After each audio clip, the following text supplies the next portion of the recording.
Hidden off to the northwest of Liurnia, protected by volleys of magical arrows, Caria Manor is filled with both traps and treasures. While this dungeon can seem pretty straightforward, there's a lot to be found by going off the beaten path. Hello again, fellow Tarnished. I'm Stonebear13. Let's head into Caria Manor and discover all the loot this estate has in store in my Caria Manor dungeon walkthrough.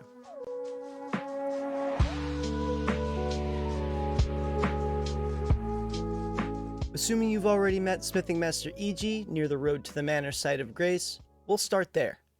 The safest way into Caria Manor is to stay towards the cliffside on your right. The arrows rarely stray in that direction, and it will make your trip to the first site of Grace much easier. Immediately upon heading inside, go east.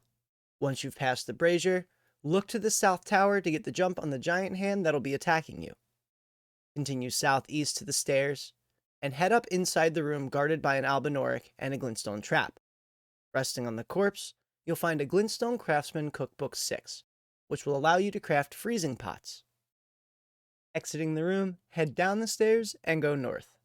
Mime the small hand trying to grab your ankle, as well as the giant one to the northwest of the arch. Once it's safe, keep heading north while sticking to the wall on your right. Make sure to take out the giant hand that's massaging the ground and all the little hands nearby trying to make touch. Just behind them, you'll find a scarab that contains Carian Piercer. This sorcery will require 27 intelligence and cost 17 FP per cast. Boosted by the Carian Glintstone staff for 15% increased damage, this chargeable spell is very strong and quite popular in PvP. Enemies hit by this sorcery will be staggered, with a fully charged cast capable of knocking down most foes. The hitbox lingers, making this very useful for roll catching in PvP, as well as counting for 2 hits when paired with any successive attack-based talisman. And to make it even better, pairing this with the Carian Greatsword sorcery allows for a chain combo attack, with the Carian Piercer benefiting from a reduced startup time when used as a follow-up. Immediately nearby, up the rocks to the northeast, we can find the Ice Crest Shield resting on a corpse. This small shield will passively boost your robustness by 40 when equipped, increasing your resistance to bleed and frostbite. Going northwest, mind the fingernail sticking out of the ground, otherwise you'll become a stress ball for a few moments if you don't wind up back at Grace. Stepping foot onto the pathway, we'll follow it up and through the arches. Run past the group of hands before they can point you out, and into the building, up the stairs.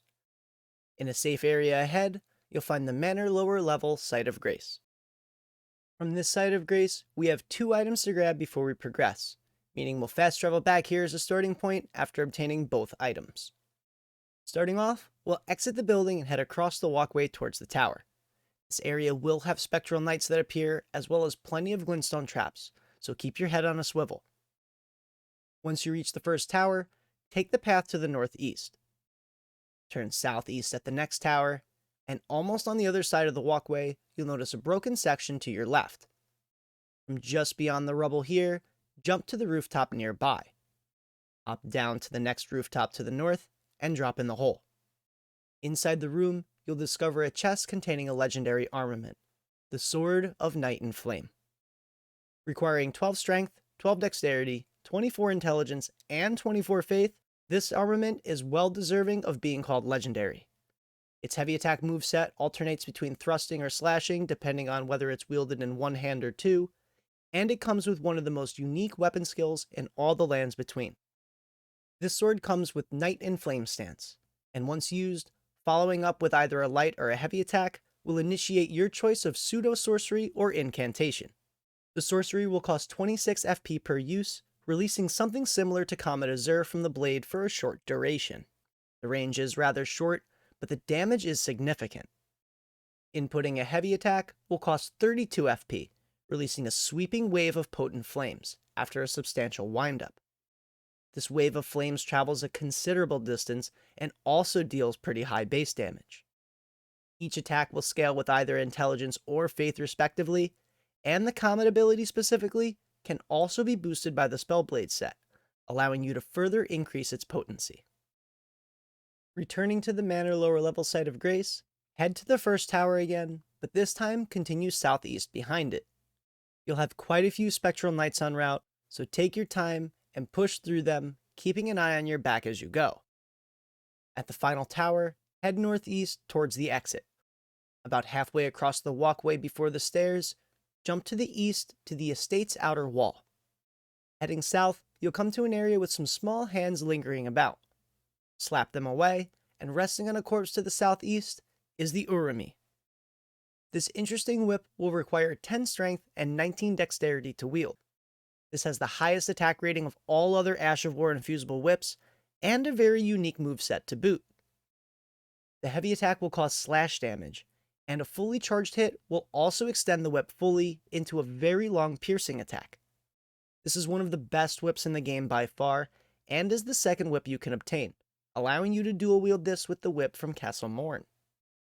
For anyone thinking of using a whip, definitely utilize this weapon, for the sole upgrade to this is Hoslow's Pedal Whip, as that comes with innate bleed buildup.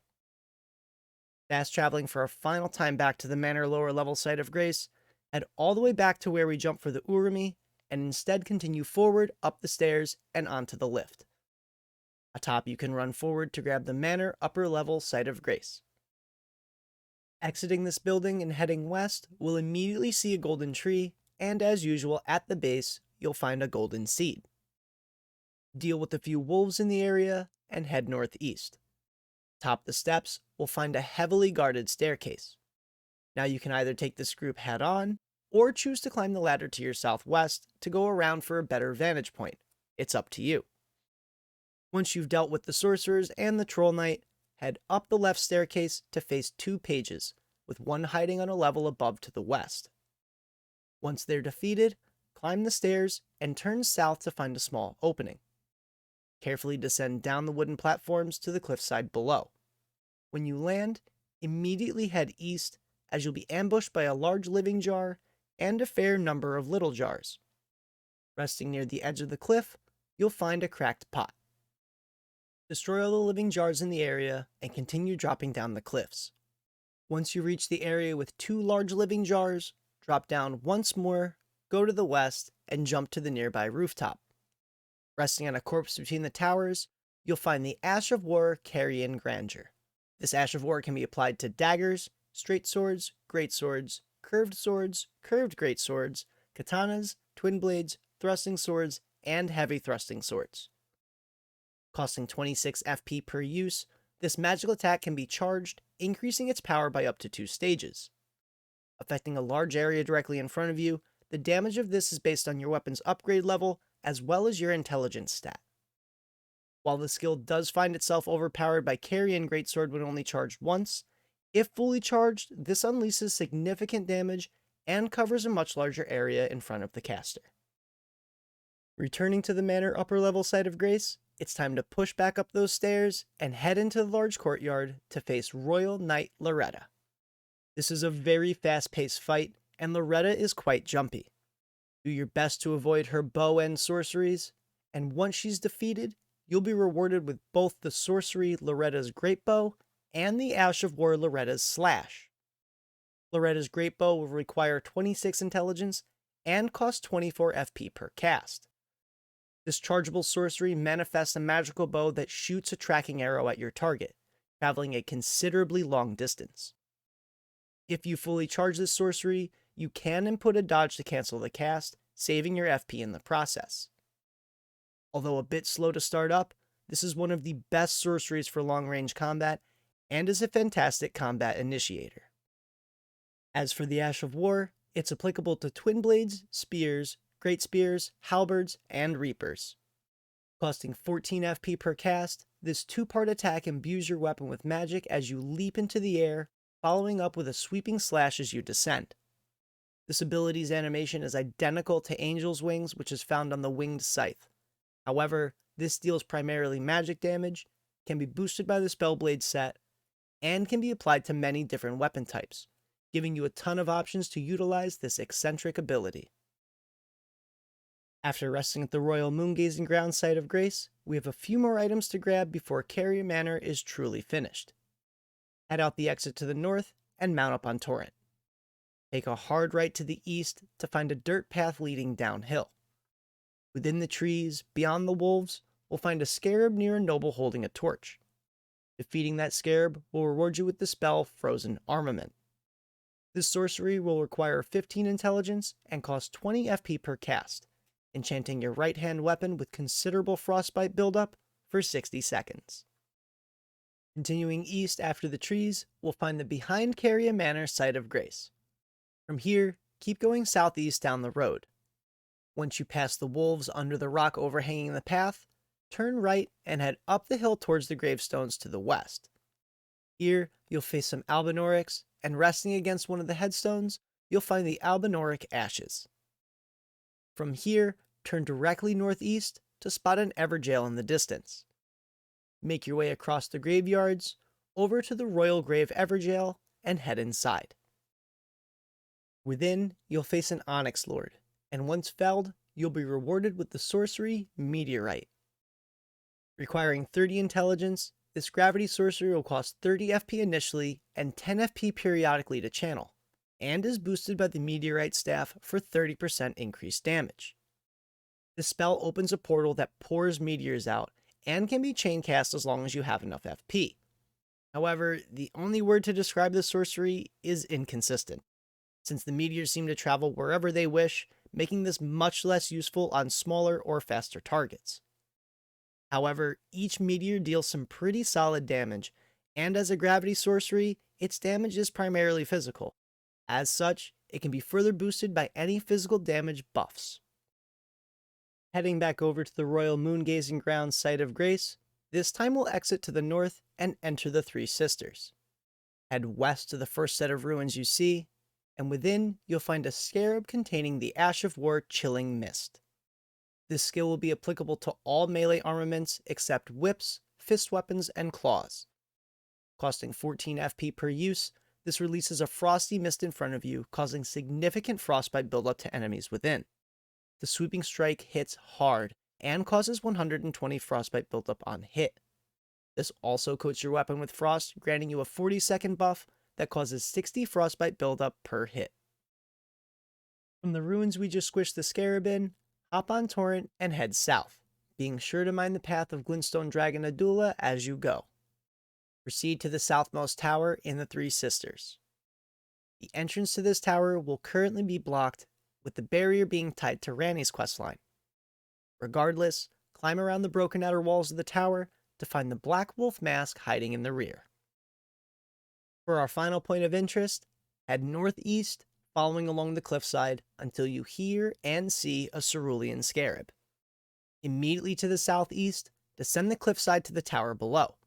You will be dismounted from Torrent, but there's no invasion, you've just re-entered Caria Manor.